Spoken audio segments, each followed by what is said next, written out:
చాలామంది అడిగారు, విద్యాశాఖ నీకు అవసరమా అని. కఠినమైన శాఖ, ఉపాధ్యాయులు ఉంటారు, సంఘాలు ఉంటాయి. ఈ ఛాలెంజ్ నీకు అవసరమా అంటే వాళ్ళందరికీ ఒకటి చెప్పారు, జీవితం అంటేనే ఒక ఛాలెంజ్.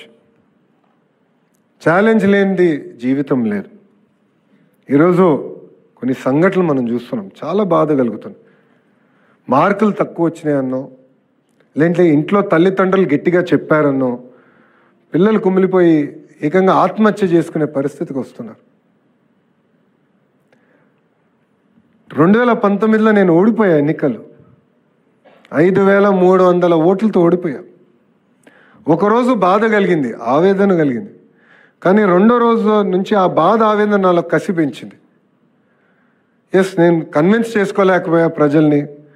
5 సంవత్సరాలు కష్టపడతా, తిరిగి వాళ్ళ మనసు నేను గెలుచుకుంటానని 5 సంవత్సరాలు కష్టపడ్డా.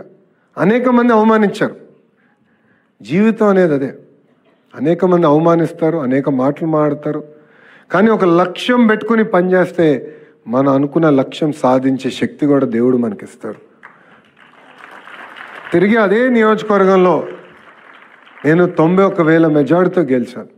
శాసనసభ్యుడిగా నేను శాసనసభలో అడుగుపెట్టా.